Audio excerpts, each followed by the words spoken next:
Hello, dear bright learners.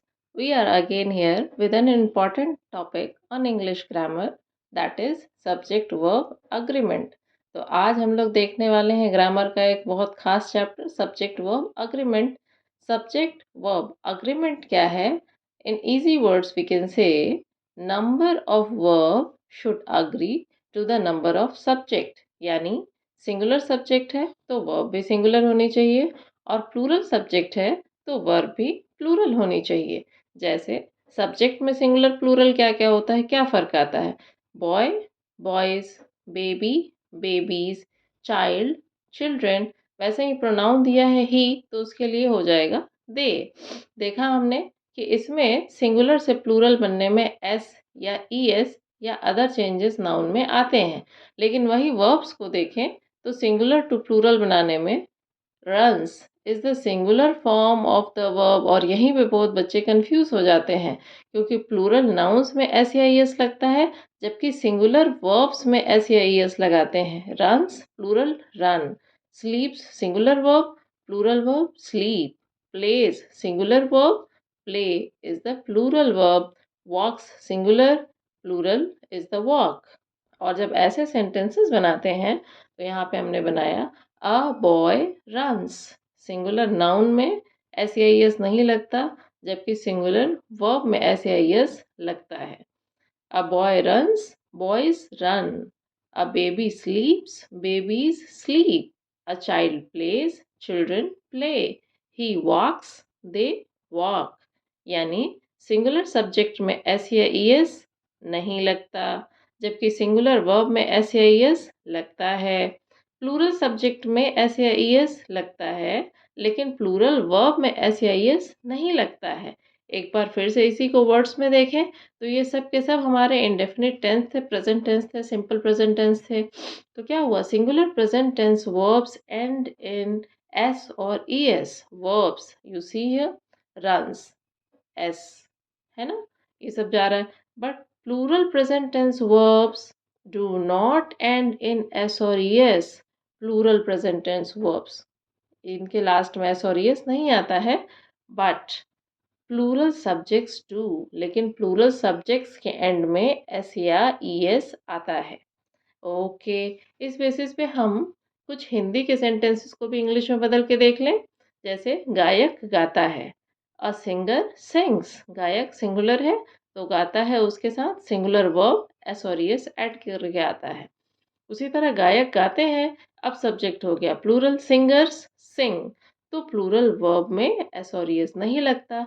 इसी तरह subject के अकॉर्डिंग वर्ब का यूज किया जाना, सब्जेक्ट के नंबर के अकॉर्डिंग वर्ब का नंबर यूज किया जाना ही सब्जेक्ट वर्ब अग्रीमेंट कहलाता है. अब देखें, वह मेरी माता जी हैं. अब यहाँ पे है आया है तो क्या इसका ये मतलब है कि ये प्लूरल है? नहीं, ये हिंदी भाषा की विशेषता है कि हम सम्मान देने के लिए इस तरह के वर्ब्स का प्रयोग करते हैं. लेकिन सब्जेक्ट क्या है? वह शी. हम माता जी के भी हिसाब से देखें तो ये सिंगुलर बात है, शी इज माई मदर. उसी तरह नेताजी सुभाष चंद्र बोस एक महान स्वतंत्रता सेनानी थे. अब नेताजी सुभाष चंद्र बोस एक पर्सन है सिंगुलर, तो इनके लिए क्या लग रहा है? यहाँ लग रहा है was a great freedom fighter. अब सब्जेक्ट वर्ब अग्रीमेंट समझने के बाद कि ये क्या होता है, अब हमारा दूसरा काम है कि हम सही सब्जेक्ट को पहचानें, आइडेंटिफाइंग द रियल सब्जेक्ट. तो देखते हैं वन बाय वन कि इसमें क्या क्या चीज़ें ध्यान रखने वाली हैं. The very first is a prepositional phrase. A prepositional phrase क्या होता है? A phrase that begins with a preposition. तो क्या है? और इट्स ऑब्जेक्ट, तो इसके अंदर जो भी नाउन दिया हो, आफ्टर अ नाउन सब्जेक्ट, जो रियल सब्जेक्ट हो उसके बाद अगर ये आता है, does not affect the verb, तो ये वर्ब को प्रभावित नहीं करता. देखते हैं एग्जांपल्स में. 2 cups of hot coffee are on the table.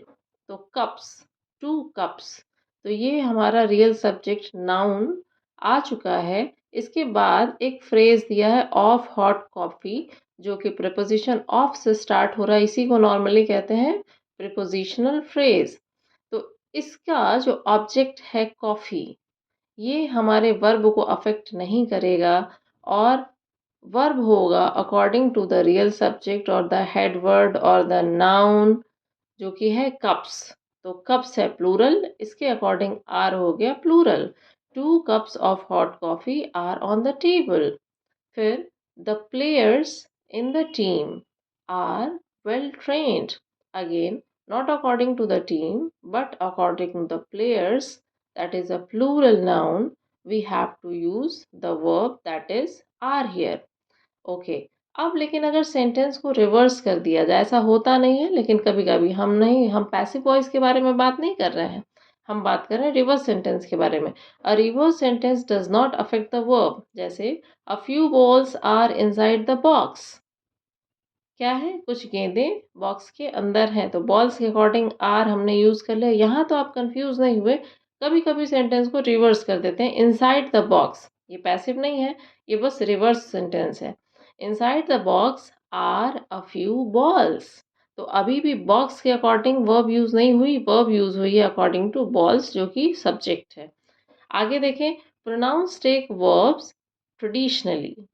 तो जो प्रोनाउंस होती हैं वो परंपरागत रूप से ही वर्ब्स को प्रयोग करती हैं। जैसे आई सिंग, सिंग प्लूरल वर्ब है, आई के साथ यूज होता है, मैं एक वचन होता है, लेकिन इसका नेचर ट्रेडिशन यही है यूज करने का। जबकि वी सिंग ये प्लूरल है, इसके साथ प्लूरल वर्ब।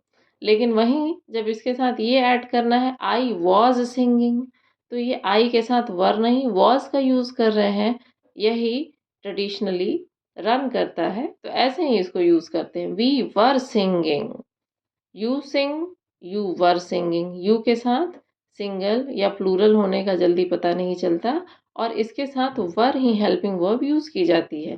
जबकि ही शी थर्ड पर्सन प्रोनाउन हो गया, इसके साथ फर्स्ट फॉर्म यानी सिंगुलर वर्ब यूज की जा रही है। कैसे, ही और शी सिंग्स, लेकिन वही प्लूरल वर्ब बेस फॉर्म यहाँ पे प्लूरल के साथ यूज होती है, दे सिंग। आगे, singular indefinite pronouns take singular verbs. अब सिंगुलर इंडेफिनिट प्रोनाउन अनिश्चित सर्वनाम क्या होते हैं? Someone, somebody, something, everyone, everybody, everything, no one, nobody, neither, either, each, every, anyone, anybody, anything. ये सभी के सभी सिंगुलर इंडेफिनिट प्रोनाउंस हैं, और ये अपने बाद सिंगुलर वर्ब्स को ही यूज करते हैं। देखें, everyone among all the players knows well how to play। अब यहाँ प्लेयर्स प्लूरल दिया है, लेकिन ये अफेक्ट नहीं कर रहा है वर्ब को, क्योंकि यहाँ एवरीवन दिया है, और एवरीवन के बाद सिंगुलर वर्ब्स का यूज किया जाता है, जो कि है नोज। तो everyone among the players knows well how to play, तो खिलाड़ियों में सभी हर एक जानता है कि कैसे खेलना है। इसी तरह, each participant is required to fill the form first. तो ईच पार्टिसिपेंट, ईच के अकॉर्डिंग ये यूज हो रहा है, आ गया is. Required to fill the form first. Every boy, girl and guardian was gifted a pen. अब यहाँ पे बॉय, गर्ल और गार्जियन तीन दिए हुए हैं, लेकिन एवरी के अकॉर्डिंग हर एक, वॉज तो वर्ब सिंगुलर हो गई इसके अकॉर्डिंग, क्योंकि ये सिंगुलर इंडेफिनिट प्रोनाउन है। Every boy, girl and guardian was gifted a pen. अब उसके बाद प्लूरल इंडेफिनिट प्रोनाउंस। अभी तक हम सिंगुलर इंडेफिनिट प्रोनाउंस के बारे में बात कर रहे थे, now we are talking about the plural indefinite pronouns take plural verbs. And what are the pronouns known as plural? Several, few, many, etc., like both and others. Okay, see here, a few of our neighbors have set CCTV surveillance at their entrances. Few, have. Both of my brothers are preparing for the competition. Both are इसके साथ ऐसे use हुआ। If a sentence has, अच्छा अब ये थोड़ा special case आ गया, इस पे ध्यान देना है। If a sentence has two subjects connected by or, nor, either or, या फिर neither nor, the verb must agree with the second subject और the subject closer to the verb. तो वर्ब के पास अगर ये दोनों यूज हो रहे हैं, किसी से दो सब्जेक्ट्स हैं जो कि कनेक्ट हो रहे हैं, और नॉर या ईदर और या नीदर नॉर से, तो जो वर्ब होगा वो दूसरे वाले सब्जेक्ट के या जो वर्ब के सबसे पास वाला सब्जेक्ट होगा उससे अफेक्ट होगा, उससे अग्री करना चाहिए था। Verb must agree with the second subject और the subject closer to the verb. Neither the girls nor the boy is going to speak. ना तो लड़कियां ना ही लड़का बोलने जा रहा है। तो इज हो गया बॉय के अकॉर्डिंग, जो कि इसके पास था। वहीं अब इन दोनों जो है नाउन्स को फ्लिप कर दिया जाए, एक दूसरे से अदल बदल दें, तो neither the boy nor the girls. अब ये गर्ल्स बाद में आ गया जो कि वर्ब के पास है, तो इसके अकॉर्डिंग इसका नंबर चेंज हो जाएगा और ये हो गया neither the boy nor the girls are going to speak. अब ये जब नीदर नॉर या ईदर और या इस तरह से जुड़ा हुआ है और नॉर से, तभी ये कंडीशन होगी। अगर केवल नीदर या ईदर है तो सिंगुलर वर्ब ही यूज करेंगे। जैसे neither of the two options, यहाँ पे नीदर के बाद नॉर नहीं दिया है, neither of the two options is correct, तो यहाँ पे इज यूज हो गया। Either girl is my classmate, यहाँ पे भी ईदर के बाद और नहीं है, तो ये सिंगुलर वर्ब लेगा जो कि हो गया either girl is my classmate. तो ये हो गया हमारा सब्जेक्ट वर्ब एग्रीमेंट का इंपॉर्टेंट टॉपिक चैप्टर। इसके साथ ही अगर आपको इसके ऊपर एक्सरसाइज भी चाहिए प्रैक्टिस के लिए, ताकि आप इसको और अच्छे से प्रैक्टिस कर सकें, समझ सकें, तो इसको आप कमेंट सेक्शन में बताइए। ऐसे ही आगे बढ़ते रहिए। Keep learning.